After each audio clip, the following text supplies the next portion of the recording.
HelloFresh takes the guesswork and the extra hassle out of planning and preparing delicious meals for dinner. America's #1 meal kit, HelloFresh gives you over 40 recipes to choose from each week. And then your farm-fresh, pre-portioned seasonal ingredients arrive at your doorstep with simple instructions to help you feel like the master chef of your kitchen. And did you know that HelloFresh is cheaper than grocery shopping and 25% less expensive than takeout? HelloFresh has been an awesome addition to our household's dinner routine. We all get involved and cook together, following the pictured step-by-step instructions. It's a fun quality time, and the meals are delicious. Give it a try and see for yourself. Go to HelloFresh.com/50havingitall and use code 50havingitall for 50% off plus free shipping. Again, to get 50% off plus free shipping, go to HelloFresh.com/50havingitall and use code 50havingitall. Why don't more infant formula companies use organic, grass-fed whole milk instead of skim? Why don't more infant formula companies use the latest breast milk science? Why don't more infant formula companies run their own clinical trials? Why don't more infant formula companies use more of the proteins found in breast milk? Why don't more infant formula companies have their own factories instead of outsourcing their manufacturing? We wondered the same thing. So we made ByHeart, a better formula for formula. Learn more at byheart.com. Welcome to the Having It All podcast, the show about what it takes to live an abundant, loving life. My name is Matthew Bivens, and each week I'm helping you get out of your head so that you can truly have it all. Let's do it.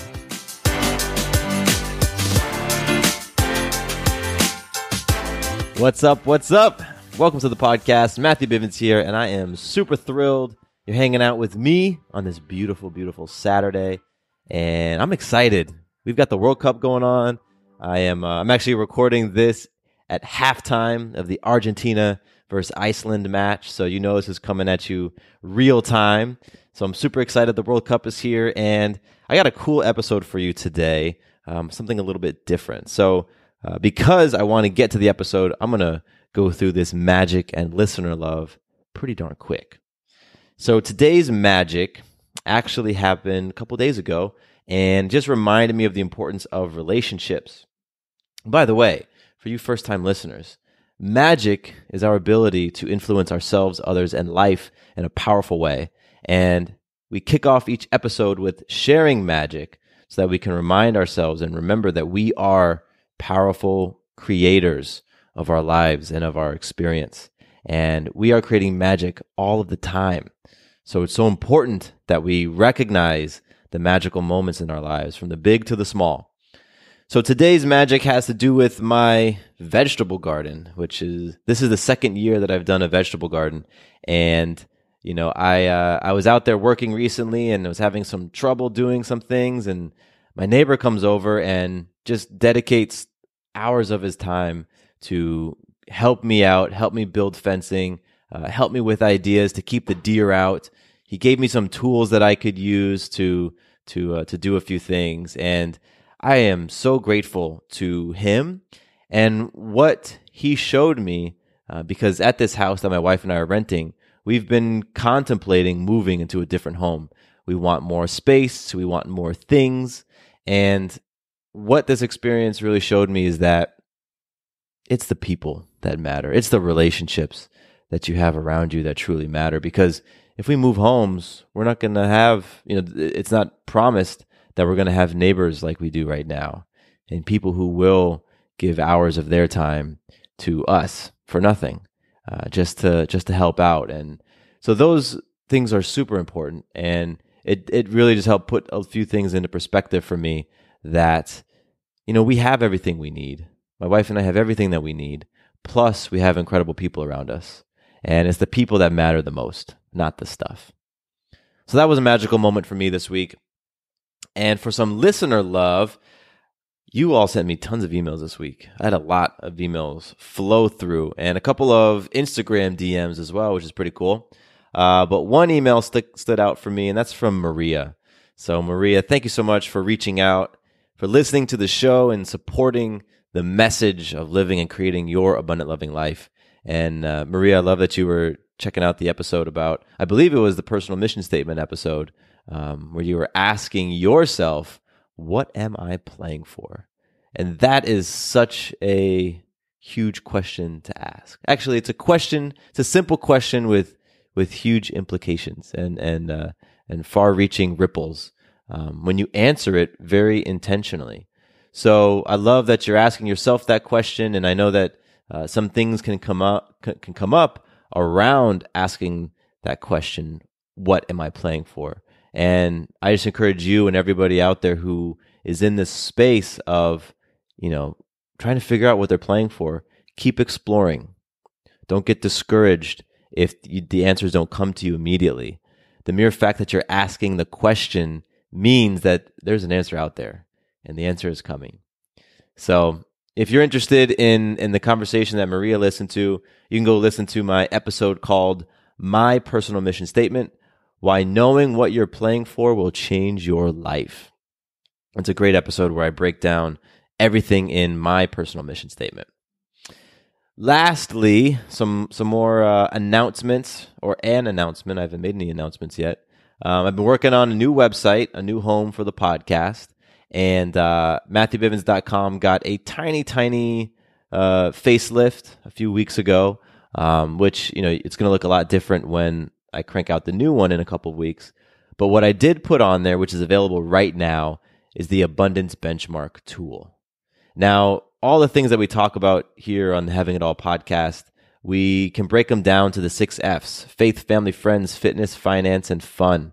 And it's in those 6 areas that, I'm sharing this message of experiencing more abundance and being and showing up in a loving way in those 6 areas. The Abundance Benchmark is a tool that's going to help you create that. It's going to help you do that.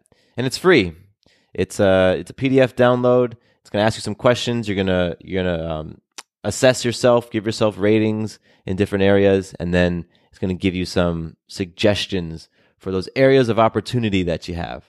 So that's free right now. Go to MatthewBivens.com. You can grab the Abundance Benchmark and start experiencing some shift in the areas of your life that matter most. All right, let's get into the episode because this one is cool. Now, you all are used to me interviewing people, but I get interviewed a lot myself. I just don't always publish them on my feed. But today that's what I'm doing, and it's because the gentleman who interviewed me was so gracious to allow me to share the interview directly with you all, and I'm excited about that. So I was interviewed by an awesome guy. His name is Tiago Buhr, and he is the host of the Extraordinary Life podcast.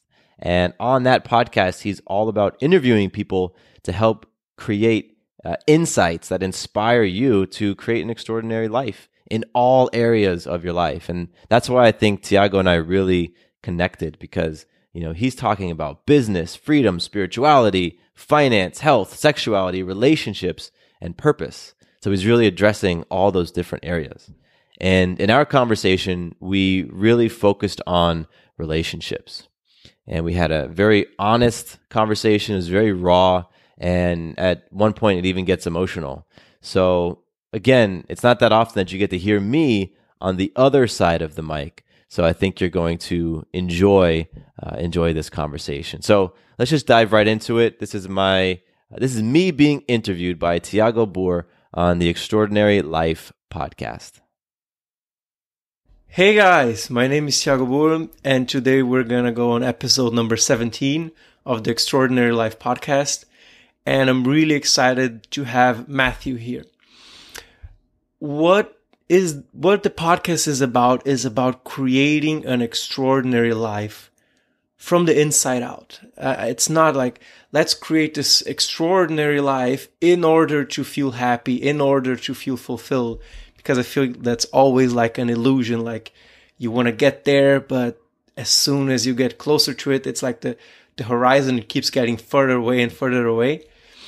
And Matthew, like, he's all about that. He has a podcast, Having It All. All stands for Abundant Loving Life, right? Yep, that's what it stands for. That's the acronym. Yeah, and he's also has another podcast, Doing It at Home, which I find very interesting. It's about birth at home. And we really resonate about creating this abundant life in all areas and just living life to the fullest. I think it means like experiencing life to the fullest. Not only the highs, also the lows, also the struggles, also everything. When we go and creating this abundant life, I think people sometimes have the misconception that it's only happiness and joy and bliss and lightness. But no, it's like the challenges that make us stronger. Like, I love seeking out challenges. And today we're going to talk about a very challenging subject, which a lot of people have a lot of difficulties, myself included, for a long time, and I'm still learning, which is relationships. So first, I want to welcome you, Matthew. Thank you for being on the show. Tiago, this is a great pleasure, and I'm excited. I really do love what you're doing with your podcast, and these types of conversations I think are so valuable to have. So I'm grateful that you have me on the show, and I'm looking forward to diving in with you. Yeah, so let's dive straight in. I mean, you reached out and you mentioned about relationships. So you're married with Sarah right now, and you have Maya as a little kid. How old is she right now? She is 21 months. She'll turn 2 in September. Yeah. How is that journey being? Oh goodness. How many hours do we have?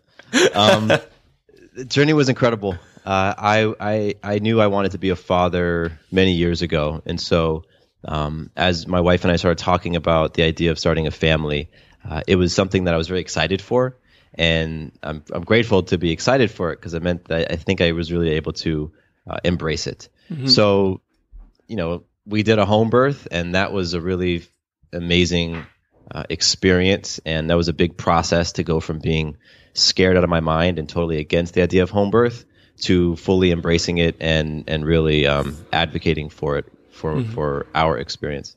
And then becoming a father, Maya's our first child, and that's a very new role, being a father, and there's so many things about it that I really had no idea. But I love it. It's the most fun I've ever had. I've grown so much, I've learned so much, and it's just, she's in the other room right now. I hear her crying. She's napping. So it's been interesting actually navigating being an entrepreneur who works from home. I do everything from home, and so trying to stay in that entrepreneurial role while also having the baby right next door and everything. It's the whole thing has been a really fast and fun and full journey and experience. Yeah. So before we dive into relationships, because this is also this can be like another 100 podcast episodes. About fatherhood. I'm curious, did you always want to have like a child? Or was it a specific moment that you said, I'm ready, I want to be a father now? I don't know how much I thought about being a parent when I was a teenager. My mind didn't go that far into the future. When I was in my 20s and started to get into more serious relationships, I knew that I wanted to be a father one day. I have 2 sisters, so I come from a family of multiple people, and the idea of being a father just always appealed to me. And that was definitely magnified when I met my wife and our conversations, and when we got married. But I'll be very honest, I always wanted a boy. And there's a lot kind of tangled into why I wanted a boy. There's some pride elements, which I've since let go of. Pride around my family name and being able to pass down the name. There was fear elements, fear of raising a little girl, raising a woman, and at some point this is how I used to think, having to come to grips with her sexuality and those types of experiences, being very afraid of that. And then a lot of what you hear when, like a lot of the stuff that I got when I announced that we were having a baby girl, people say, oh, you better get your guns ready because you're going to have to fight off all the boys, and oh, girls are so terrible, and they're so hard, or they're emotional. So all of those things played a part in why initially I wanted a boy. And I am so happy, so happy that we were blessed with a beautiful baby girl, because she has taught me so much, and she has really opened me up in so many ways and changed my heart and my perspective, and just that feminine energy is incredible. So that's a long way to answer your question about had I always wanted to become a father. But yeah, that was my experience with it. Awesome. HelloFresh takes the guesswork and the extra hassle out of planning and preparing delicious meals for dinner. America's #1 meal kit, HelloFresh gives you over 40 recipes to choose from each week.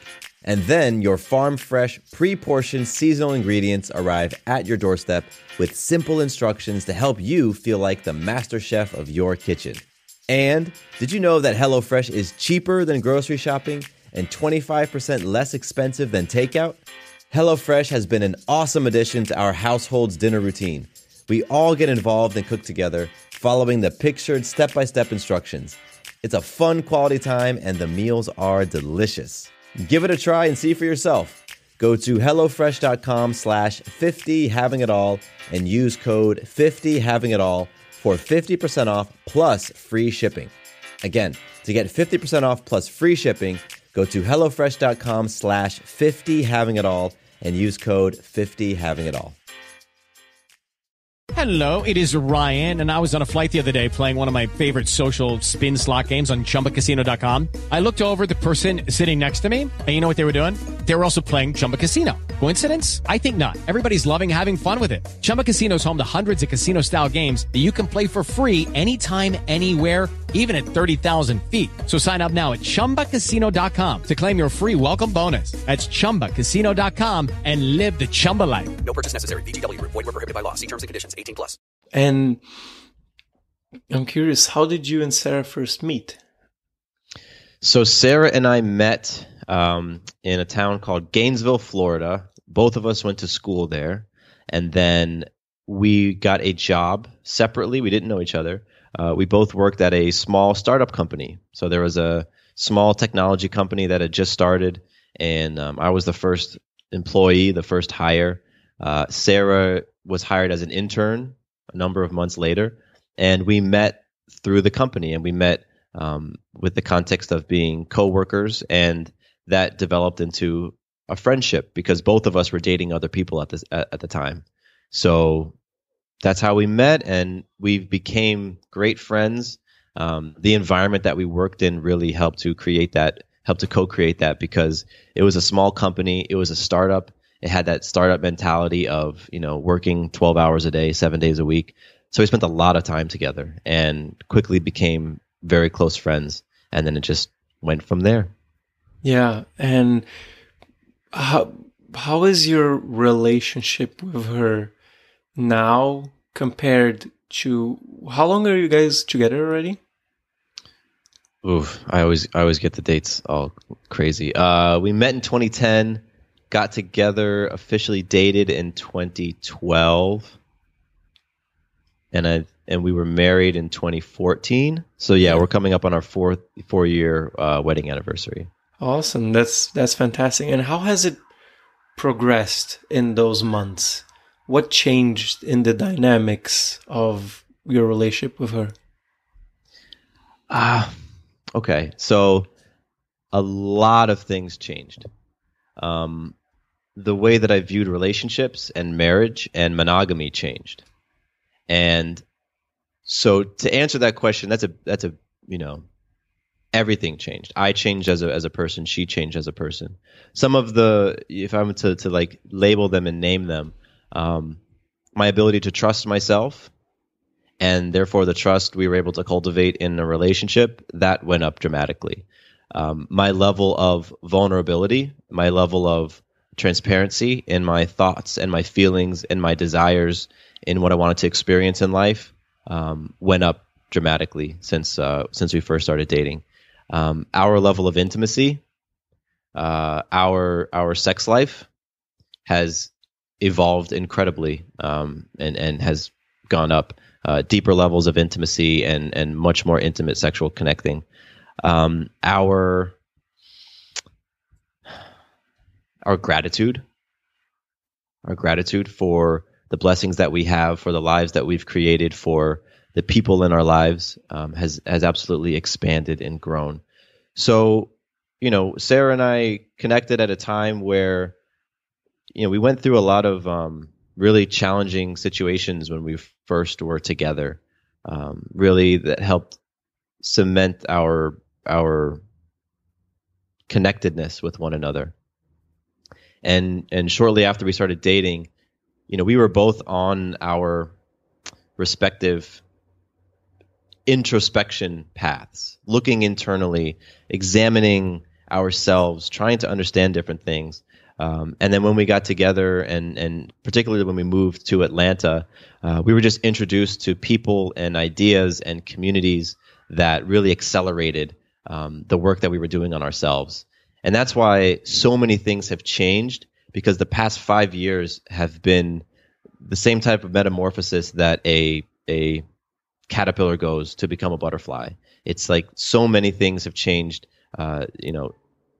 while a lot of things have, like the root of me has stayed the same, but so many of the ways that I look around the world and I connect with people, and my relationship to myself, my relationship to life, has shifted and changed. And it has happened to go along with Sarah's transformation and her growth and healing as well. Beautiful. Thank you for sharing it. Yeah, great question. I love how your relationship is going up, because so often we see people that get together and they go through that honeymoon phase, which can last up to like 2 years, right? And it starts declining and declining and declining. And there's so many questions I would love to ask you right now, but I'm really interested in like little shifts of perspective, tiny distinctions, tiny mindset shifts, because to create an extraordinary life, it's not difficult. It's just like little adjustments. Oh, yeah. Yeah. And why is your relationship going up and getting better and better and better, while others are getting worse? Like, what's the factor you think that helps you improve in your relationship? So before I met my wife, and in the relationships prior to her, I developed this belief that if my partner wasn't happy, then I shouldn't be happy. And I developed this belief that it was healthy that when she was up, I was up, and when she was down, I was down. I don't know where I got it from, but I wore that belief on like a person would wear their favorite jacket, right? And I carried that with me from relationship to relationship. And I don't know if it was a major shift, if it was a conversation I had, but somewhere along the way, I started to recognize that was not a healthy way to go about creating a connected, powerful, loving, trusting relationship with another person.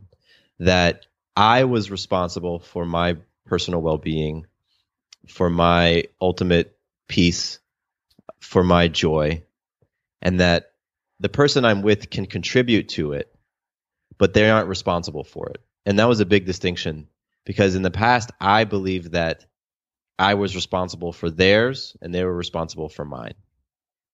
So that was a huge, huge shift. And that shift started happening before I got with Sarah, but I really didn't, maybe I didn't fully believe it, or I didn't fully embody it until Sarah and I really hit our stride. And I won't even say that today I'm 100% there. I think it's always, that there's a journey to it all. There's a progression to it all. I'm not necessarily trying to reach an end point where I'm 100% interdependent from you. If I get there, great. But I try to recognize where my codependency tendencies come out. I look to my body to trigger, like the triggers that happen in my body, as signals. They're telling me something. So if I'm feeling jealous, which has been an emotion that I've had so many challenges with, if I'm feeling jealous because Sarah's going to spend time with somebody else, I want to investigate where that jealousy is coming from. And in my opinion, the resolution to that jealousy is not for me to tell Sarah to not go with that person. It's for me to look inward and understand why I'm feeling jealous in the first place. What's going on within me? If I'm feeling, that's been a series of micro incremental shifts, a series of expanding my awareness of myself and where my feelings are coming from, that over time has been a monumental change in the way that I view what healthy relationships look like. Because again, I truly believe that a healthy relationship was one where I attached my emotional cart to my partner. So I went up with them and I went down with them. That's what I thought. That's what I thought. And maybe I picked it up from movies or whatever. But today it's vastly different. And you're right. It's been small things that have shifted over time that have helped to get me to this place. Yeah, and I love that you put that little, maybe it was movies, because I was doing a course with Vanessa, my fiance, and with it's called Conscious Transitions by Cheryl. I forgot Cheryl something, and she said, like, don't get movies as a reference for love, because we see those movies and we think that's what love is about, and it's so distorted, and it builds up such a distorted view of relationships that it hurts us a lot. And a lot. Yeah. And I love this for me. Yeah, go ahead. No, go ahead. So for me, I started watching pornography when I was young, like 11 years old. I don't know if that's young, but it felt young for me. 11, 12 years old, I started watching that, and I watched it with a very unhealthy relationship towards pornography until my, mid going on to late 20s. And so much of what I viewed, particularly sexual, intimate relationships, what I thought they were supposed to be like, came from porn. And inevitably, my views on other relationships were impacted and influenced by porn. So movies, absolutely. But I think for me, one of the big ones was porn, because that was the only time that I was in sexual context. I wasn't having conversations with friends about sex. I wasn't having conversations with family about sex. I wasn't necessarily having conversations with myself consciously about sex. So all of that information was coming at me through the computer. So that had a big impact on me and how I viewed things. Yeah, thank you for sharing that. I think that's something we could talk more about, because it's kind of like a shame factor. And I watched pornography as well. And I think it was, 7 days a week, multiple times a day. Like, sometimes just watch a little video and then get back to studying or something like that. And it was just natural. And that's where you learn about how to relate intimately with a person. And lately, I've been reading much better books around sex and talking with people about that. And it's opening the mind so much. And what do you have, maybe like practices or habits, or what keeps your intimate relationship, your sex life, getting better and better? So one of the biggest things for me is a shift in how I viewed the purpose of sex and the purpose of sexual intimacy. For most of my life, sex to me was all about pleasure, just getting off. It was about procreation, making babies, and it was about duty. That's what you do when you're in a relationship. When you're in a committed relationship, you're supposed to have sex once a week. That's what you're supposed to do. And that was the lens through which I viewed sex. So all of my sexual encounters could be filed under one of those three labels. More recently, in the past, I don't know, however many years, my mind has been opened to alternative purposes of sex, and open to the idea that sexual intimacy can be healing. A lot of healing can be had through stepping into that incredibly intimate and vulnerable space with another person. And so for me, I have experienced so much healing mentally, emotionally, spiritually, by shifting my context in sex and allowing that space, really holding that space and creating an intention around that space to be a place for healing. And so for an example is, in the past, I would bring all my emotional baggage into the bedroom, right? Because it's not like I would just drop my jealousies by the door and step in without them. I would bring my fears around, am I big enough? Am I able to satisfy my partner? Am I better than her previous partners? Is she thinking about them? Am I making her orgasm loud enough? Am I making her orgasm enough times? And all sorts of insecurities I would bring with me. And I didn't have anywhere to work on those insecurities and on those thoughts and beliefs. Again, I wasn't talking to friends. I wasn't talking to family. I didn't have those conversations. So when the idea of sex being a space for healing was presented and opened up for me, now I had a place I could bring those things with a partner who I trusted immensely, with somebody who was, emotionally mature, with somebody who was vibrating at a certain level of consciousness, who could help me to heal those things. So that is one reason why my wife and I have a beautiful, powerful sexual relationship now, because we do view it as healing. We also view sex as empowering. That sexual energy, like, I created life with that energy. It's powerful. It's powerful. And for many years, I wasn't recognizing the power of that sexual energy, the potential of it. And so I wasn't doing anything with it. But now, again, my wife and I are very intentional about how we use that energy, what we then, because for example, after a beautiful lovemaking, I might feel energized. Like, I feel like I can go out and conquer the world. I can go do anything, right? And so that's energy. That's energy that's coursing through me. And so now being able to recognize, like, oh, that energy, that's sexual energy that I'm feeling, like that turned on sensation, beautiful. Okay, let me go and do something with it. So that's another thing. So sex being healing, sex being empowering, and then sex being a source for sustainable joy, which is different from fun. You have fun once and it goes away, and then you wonder, am I ever going to have fun again? Sustainable joy is a different space. It's almost like cultivating that orgasmic space outside of the bedroom. I'm not saying that I walk around feeling it like in a constant orgasm, but having that intention or that mindset around being able to use that sexual energy to fuel my life in different areas and create that overall sustainable joy is a major context shift.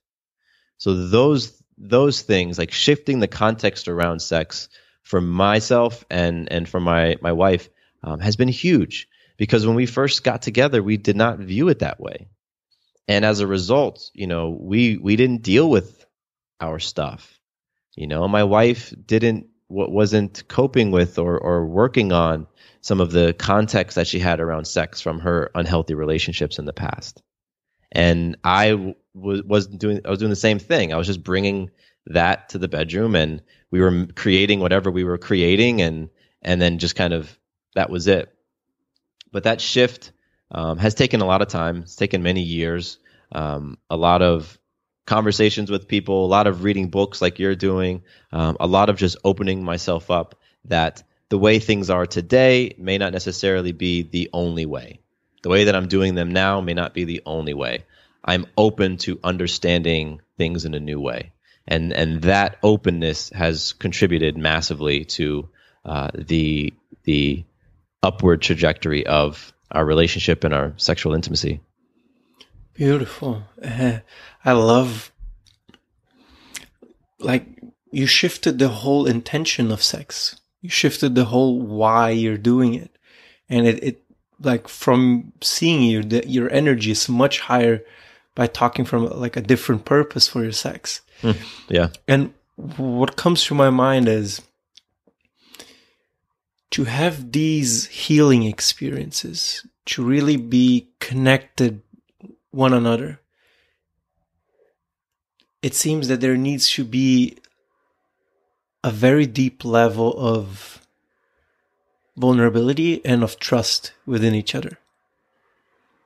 Because it's in the bedroom, it's delicate. There's tension a lot of times because of insecurities. And how have you built that underlying trust, that underlying vulnerability with each other? Slowly, incrementally. Yeah. It certainly hasn't happened overnight, and it's still going on. Mm-hmm. Because I grew up not talking about these things. The birds and the bees conversation, the sex conversation I had with my dad when I was a teenager lasted only a couple of minutes. We didn't talk about these things in my family, and I didn't share. I didn't share my emotions. I have vivid memories of being a kid and being troubled by something, whatever it was, trouble at school or fights with friends or sisters or whatever, and wanting to share with my mother and wanting to tell her everything, but never saying a word.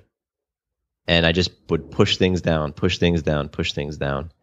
And that never resulted in anything positive or powerful or healing. And so in my life in general, I worked on just opening up more. You know, it started out with journaling, just writing stuff down. Like I'm a person who kind of can live in their head, just overthink things and get into arguments with real people and imaginary people in my head, and you know, just live in between my ears as opposed to living in my heart. So it's been a real practice for me to open up in all ways, in the bedroom and intimately. You know, that for me has been a place of some of the biggest growth opportunities. And about 6 years ago or so, I had this just sort of mini, I don't know, epiphany, or I asked myself a question: what would I do if I wasn't afraid? And this was in the context of work and my career, and having lived my life for so many years being a person that lived in fear. I didn't want to put myself in uncomfortable situations. I didn't want to talk about things that were hard to talk about. I didn't want to face my fears. 5 or 6 years ago, whenever it was, when I asked myself that question, I finally mustered up the courage to answer it and to act on it. And so that really kicked off this new trajectory of my life where I was more willing to step into my fears and the things that really made me feel uncomfortable. And so many of the things that made me feel uncomfortable happened to be things around intimacy. So as I was just practicing more and more stepping into those fears and having those tough conversations, what just happened is more of those sexual or those bedroom insecurities, those personal insecurities, those confidence issues just got addressed because I was willing to like write them down in my journal, or sometimes I would just be in my car and I would just speak out loud what I was scared of, what was making me anxious. And doing that for a long period of time got me to the point where I finally felt like I could share it with another person. And then doing that for a period of time got me to the point where I felt like I could share it with my partner, with my wife. And then once I started opening up and sharing things with my wife, it became easier to share all the other stuff. And so, I mean, we had conversations where I went into my mental database and was like, what is the worst thing I've ever done, or the scariest thing that I could share with my wife? Okay, let me just share it. Let me move through this fear.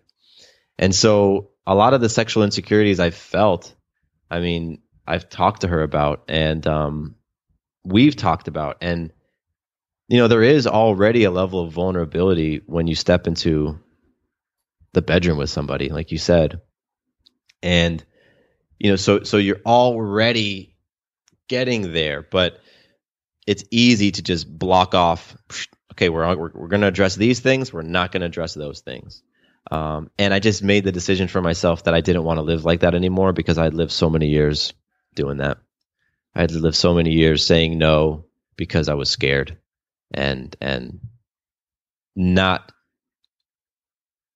fully expressing myself, whether that's physically or emotionally, not fully living, not really fulfilling the things I wanted to experience in life because of fear. So when I started to really address that, then every area of my life got addressed. And one of those areas happened to be those bedroom insecurities. Yeah. Thank you so much for that question. What is the scariest thing I can share with my partner, with my wife, with my fiance, with my husband? Because this podcast is not about information. I really didn't want to make like a how-to information, like here are your 7 steps to financial freedom podcast. It's not about that. It's about space where insights can come through and where we act on it. So as soon as you share that, like my chest closed up. I immediately felt it in my body, and I said, I know exactly what it is that I'm so scared of sharing with her. And this is my commitment. I'm going to be meeting her. I'm traveling to Indonesia tomorrow. I'm going to be meeting her there, and I'm going to share it to her. And I invite the listeners of the podcast, of this video as well, to share it. It's scary as hell. My heart is pounding. I'm sweating right now just thinking about it. But there is this one quote that always helps me center again, which is from, I think it's from Dan Sullivan. It's, the anticipation of an event is always worse than the actual result. Mm-hmm. Yeah. That person has love for you. That person has compassion for you. And they also have their insecurities. We think we're the only ones in the world that have those thoughts and those insecurities, and that's such bullshit. Yeah, we are. We can be self-absorbed and think that things revolve around us. But I think it's beautiful that you're putting it out there, that you're going to have those conversations, and that I can hold you accountable, and the listeners can hold you accountable. Because I don't know, man, if you're like me, like when you become aware of something, you can't forget it. As soon as I became aware of the things I was withholding from my wife, it bothered me. It was like keep me up at night sort of feeling of being bothered by it. And sharing those things with her was not easy. I was bawling. It was hard to talk because I was so scared. I had judged myself for years around those things, and I had created such shame and guilt. Yeah. That I don't know if I had journaled about them, but I had certainly thought about them a lot. So sharing them with another person was, I mean, again, like I said, it was the scariest thing that I could have done. But like you said, that person, she had such compassion and such unconditional love that moment, I think, really it changed a lot. I experienced that unconditional love in a new way, and in a way that truly resonated with me. I experienced what happened in the quote that you shared by Dan Sullivan, that the anticipation was far scarier than the actual sharing. And after I shared, it was like, okay, I love you. And that was it. And the weight that you feel released, it's indescribable. And so for anybody out there who's also getting, their heart rate's going up because they know that thing that you never would share. It's like, that's energy, right? That's energy, and that energy is not going anywhere. It's just one of the laws, principles of the universe. That energy is not going to be destroyed. It's staying in there. So when that tension and that anxiety and that fear are left within you, it does stuff to you. It absolutely does stuff to you emotionally, mentally, physically. Yeah. And so releasing that energy, that's why we feel a release, like the weight has been lifted, because there's a release of that energy. It can now go somewhere else. So I'm excited for you, Tiago. I'm excited. It is Ryan here, and I have a question for you. What do you do when you win? Like, are you a fist pumper, a woohooer, a hand clapper, a high fiver? I kind of like the high five, but if you want to hone in on those winning moves, check out Chumba Casino. At ChumbaCasino.com, choose from hundreds of social casino style games for your chance to redeem serious cash prizes. There are new game releases weekly, plus free daily bonuses. So don't wait. Start having the most fun ever at ChumbaCasino.com. No purchase necessary. VGW Group. Void were prohibited by law. See terms and conditions. 18+. Hello, it is Ryan, and we could all use an extra bright spot in our day, couldn't we? Just to make up for things like sitting in traffic, doing the dishes, counting your steps, you know, all the mundane stuff. That is why I'm such a big fan of Chumba Casino. Chumba Casino has all your favorite social casino-style games that you can play for free anytime, anywhere with daily bonuses. That should brighten your day a little. Actually, a lot. So sign up now at ChumbaCasino.com. That's ChumbaCasino.com. No purchase necessary. VGW Group. Void were prohibited by law. See terms and conditions. 18+. Yeah, I have a lot of appreciation. Once you mentioned that you shared it and she had nothing but unconditional love, I got really emotional. Like I got really teary-eyed right now, because it's such a powerful moment that only people who are really together and know each other deeply can have. And it's such an intense experience of life. And when you know that you can fully 100% trust somebody in your darkest secrets, in your darkest moments, in like your weakest times, that's incredible. That's just pure love. It is. And I experienced immense gratitude for her and for the space that she held for me and does hold for me. I also experienced things within myself that, like, there was a very empowering moment for me as a man, as an individual, that I can make it through. I can stand up amidst the scariest things that come at me in life. Mm-hmm. You know, because she didn't have to react and respond in the way that she did. She could have judged and had, you know, been critical, and it didn't go that way. But, you know, the fact that another person, you never know how another person is going to respond. And if I were to seek my sense of self-acceptance and approval off of their response, that's a dangerous thing to do, you know, because she could have gone in any direction with her response for a million different reasons. And I'll give you a different example. My wife and I, as we mentioned on top of our conversation, we chose to do home birth with our daughter Maya. And that was a decision that we made for so many beautiful reasons. We accepted our decision, and we felt peace in our decision that we made. We shared our decision with a lot of people, and we got a lot of judgment for it. And if my sense of comfort in my decision making was based on the response of other people, I would probably have gone a different route, because we had family who were critical of us.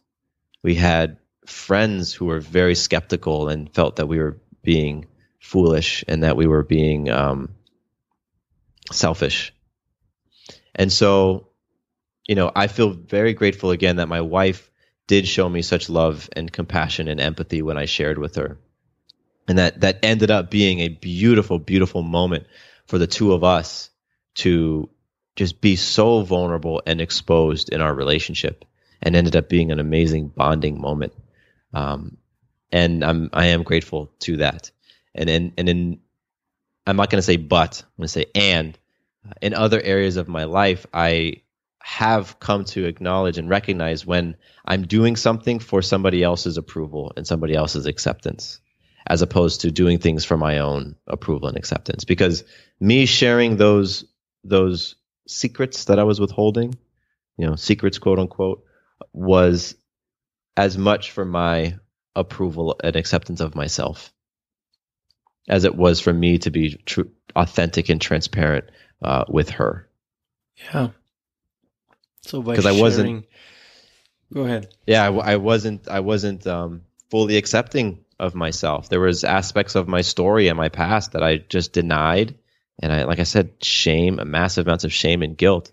And again, like that energy, it just stays within you. That shame story just stays within you. So me sharing it with her was me releasing it from myself as well. Yeah. I can really. So when I felt that tension right on my chest, if I have that feeling chronically, like every day a little bit, every week a little bit, every month a little bit, that has an effect on the body. I mean, my father, he passed away when I was 10, and lung cancer. But he never forgave his mother. I don't know, she didn't give him much love, and he never forgave her. And lung is where a lot of sadness gets stored. So I don't know if the cancer was some outside circumstance, or if it was coming from within and just releasing this energy. And it's incredible how there's nothing to lose in sharing, actually. Yeah. You get much stronger and more intimate with yourself, and your partner gets also much more intimate with yourself. It's scary as hell, but there's nothing really to lose here, in my view. I agree with you. It feels like there can be so much, but I think that's the ego just wanting to hold on for dear life, and wanting to stay in that fearful space, because it can be easier to stay scared. Mm-hmm. Yeah, it is much easier. Yeah. So I was wondering if you could tell us a little bit more about your decision for home birth. I was surprised you have a podcast around this. So it seems that it's something that really is on the mind of people, and is something that maybe is also like a bit of a taboo topic, is something that's people are not comfortable around it. So share with us a little bit what was your decision, or your criteria for making this decision. Cool. I love talking about this, because for the past 2 years, I've been talking a lot about birth and empowering moms and empowering families to make the birth decision that is best for them. And this is so completely different than what I ever thought I would be talking about. So it's really interesting. Our journey to home birth is that my wife and I decided to get pregnant. We became pregnant, and we did what everybody else does. We went to an obstetrician and started seeing him. My father's a doctor, my mother's a nurse, so I grew up with medical influence all around me. I never really thought of anything alternative in terms of birth. I just thought, you go into a hospital, they do some sort of intervention, you get an epidural or maybe you get a C-section and then your baby comes out and then they take the baby away and you get it back a few hours later and then you leave the following day. That's just kind of what I thought was going on. And then, my wife and I started to just, I think a friend of ours recommended a DVD series called Happy Healthy Child or Happy Healthy Baby, I forget. But it just provided a different context around pregnancy and birth. And we got to see, I know for me, my eyes were opened about the possibilities. This DVD wasn't about home birth, but it just showed that, you can have an empowering, beautiful birth. And I thought, wow, I didn't really think about that. I just thought birth, the water breaks. You're like at the grocery store and your water breaks, and then everybody starts to panic, and then you get wheeled to the hospital and you're screaming, and everybody, it's just chaos. I just thought it was chaos until the baby came. So when I was shown a different way of doing it, my wife and I became very interested. We started to make a list of our criteria we wanted to experience in our birth. My wife didn't want to be hooked up to monitors. She wanted to be able to walk around freely. She wanted to be able to eat and drink at will. She wanted to have some sort of water, maybe a tub or a shower. And we presented our list to our obstetrician. And he was a great guy and we liked him a lot. But in the hospital that he worked out of, they wouldn't allow any of it. So he just said, no, no, no, no, no. So, my wife and I were clear that the list is what we wanted to experience. So we said, okay, I guess we're not going to have a baby in this hospital. So we started to research our other options. And again, home birth was not in our conversation. We looked into other options, and there was a birthing center in Atlanta that was about to open, and they would allow us to do all the things that we wanted to do. So we made an appointment with the birthing center, and my wife spoke to the director, and we were also introduced to a doula through a friend of ours. I didn't know what a doula was. I didn't know what a midwife was. And so we were introduced to a doula, and she talked about home birth. And for me, I thought home birth was just something that really crazy, like hippie alternative people did. And, you gave birth in like a barn, and, you're in the mud, or you're like holding onto a tree. I really had these really far out ideas about home birth because I had no context. So we're introduced to this concept of home birth, and she described what it could look like and what she has helped other families do. And I was terrified. I was super scared of that idea, because what if there's a complication? What if Sarah has an emergency? What if there's something wrong with the baby? What if the cord's around her neck? What if she's not breathing? What if we need to go to a hospital? So all these what ifs started to appear. And, we're still exploring our options, talking to the birthing center, this and that. So after the doula gave that conversation, she introduced us to some midwives. She said, I think maybe you could go talk to some midwives and they'll give you more information. We went and met with midwives and spoke to them, and just their level of expertise, their level of knowledge, their level of compassion and love for moms and families and babies completely transformed how I felt about it. They answered every question that I had in just one meeting. They were able to address all of my fears and my concerns. I still had some fears, but they addressed them.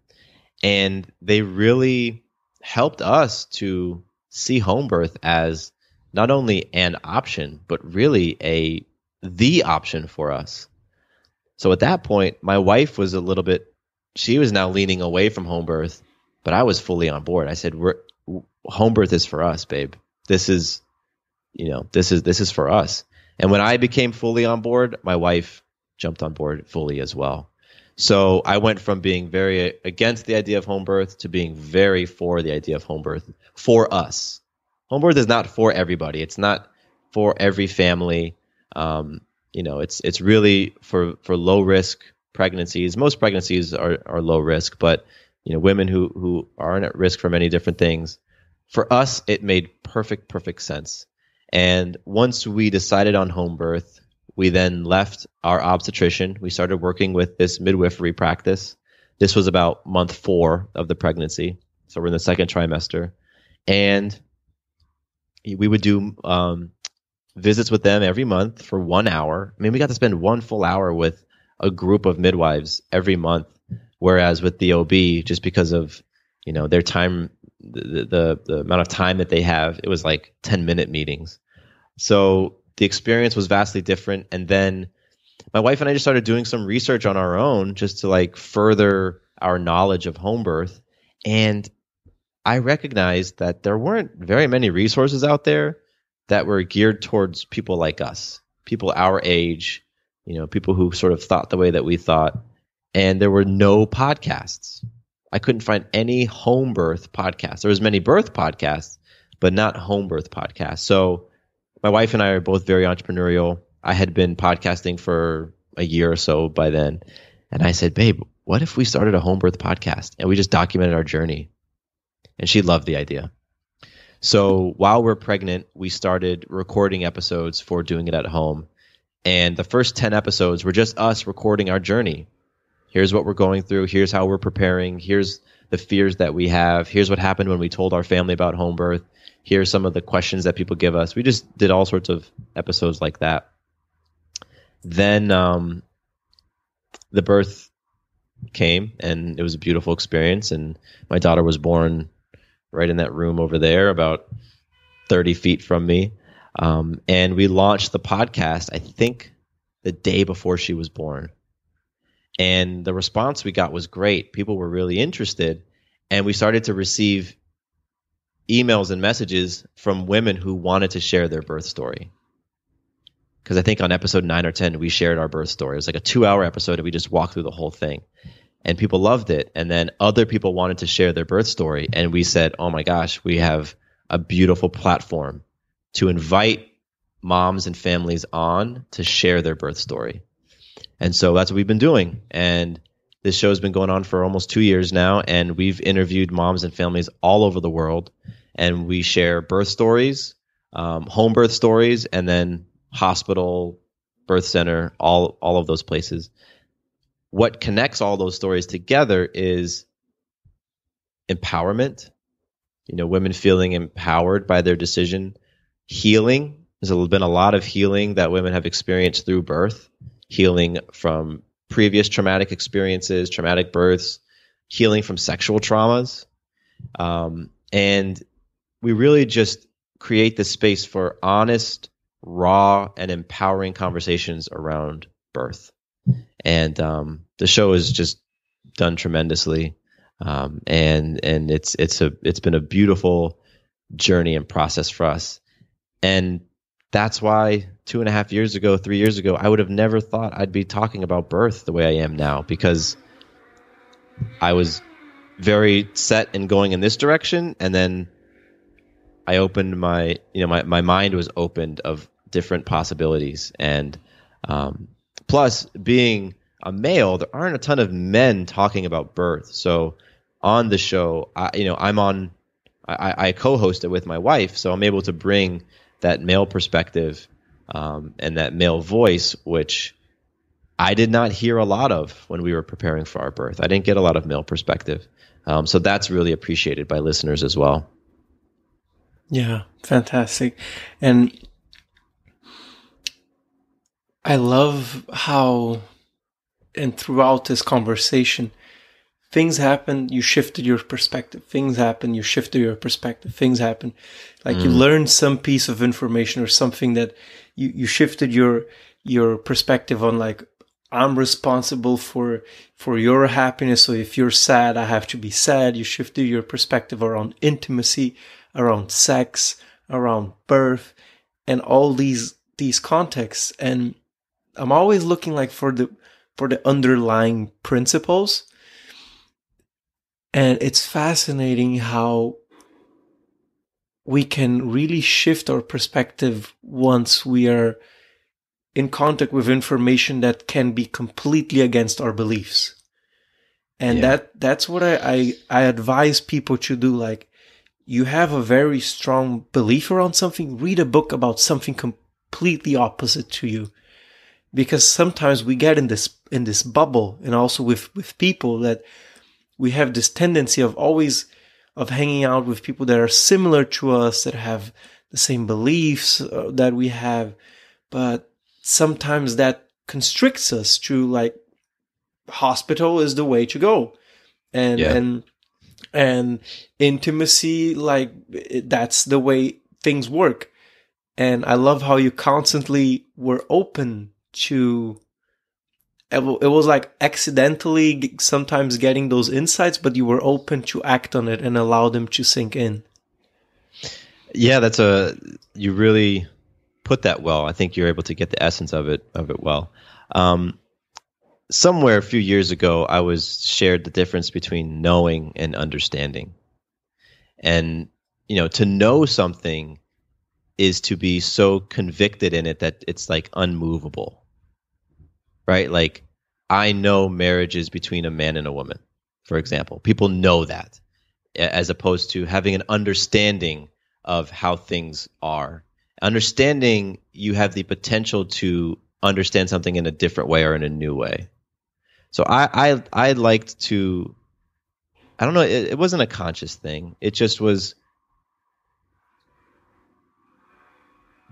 being open, man. Like, because there's so many experiences I've had that should have gone this way, but they went that way. I should have felt like this, but I didn't. I felt like that. And if I had sat in them and said, I know things work this way, I know the world works this way, I know people are this way, then I've totally blocked off the possibility that maybe something different can happen. And I don't know when that started happening for me, but you're able to weave that thread throughout all of it.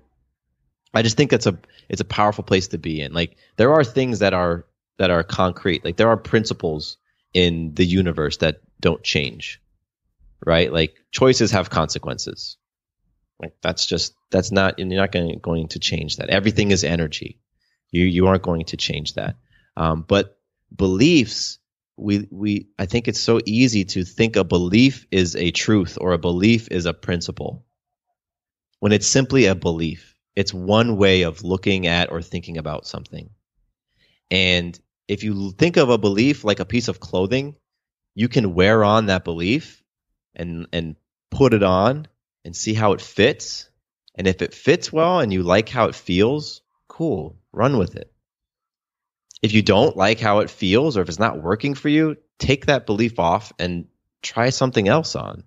And what you recommended, like, read books, read an alternative perspective on something that you're going through. Talk to people who have a different perspective. Those are ways to be introduced to new beliefs, to new possibilities of understanding, and you can wear them on. Like, it's interesting how you can have people like politicians, here in the States, the political climate is so divided. You have the left and you have the right. But there are individuals who will move from the left to the right. And it's interesting because you have people who say, like, it's like, I believe this, I believe this, I know this, I know this. Something has to shift for you to then say, okay, now I believe this, I know this, I know this. Right? And just having that openness to see things in a different way, that fluidity in how you view the world, I think is a beautiful thing, because you ultimately always have choice. You can be exposed to a different way of thinking and then just not choose it for yourself. But to just be stuck in one way of being, you think, feel, act, behave, you be in a certain way, I just think you shut down the possibility of a lot of amazing things. And in my life, it's been a lot of incredible relationships I've had with people, a lot of opportunities for myself to step up in different ways and express myself in different ways and provide value to folks in different ways, opportunities for me to heal, so many opportunities for me to heal simply by entertaining the idea of a different perspective. So I think that's so important for folks who are on their journey towards living an extraordinary life, or their abundant loving life or whatever it is for them. Just being open to shifting your perspective and trying on new beliefs. Thank you, Matthew. And I think that's what we've done here.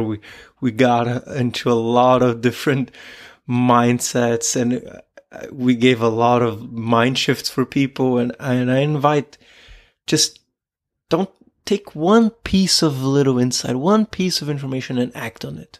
Mm-hmm. Just that question: what is the scariest thing I can share with my partner?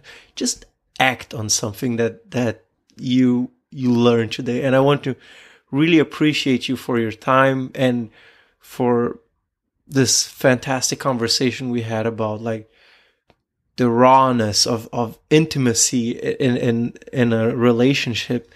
And thank you. And where can people find out more about your Having It All podcast, your other podcast, Doing It at Home? Where can they find out more about you and get in contact with you? Yeah, so the easiest way is my website, MatthewBivens.com. That's kind of the hub for all of my stuff. You can go there and you can get in touch with me through the contact page. My podcast, like you mentioned, Having It All, that's the show that I host by myself. Personal development type topics, but honestly, it's me being raw and vulnerable. And just like with you, I don't try to teach people things. I don't give lessons on here's 5 ways to, have a better start to your morning or be happier. I just share from my experience and share what I've learned, and people can connect with that. So that's Having It All, and then Doing It at Home. That's the Home Birth podcast. So all of that stuff, MatthewBivens.com. Thank you so much. And everything will be in the description, in the show notes. So if you're interested in checking out his work, just go to the show notes and you'll be directed there. Awesome. Thank you for being on the show, Matthew. Thank you so much. I really do appreciate you and your time. Quick note about the Having It All podcast. I am not a doctor nor a licensed therapist. I'm a guy with a story and a passion for conscious conversation. My thoughts, opinions, and beliefs are my own. So please consult with your doctor or healthcare provider regarding any questions or issues you have related to your personal, physical, or mental health.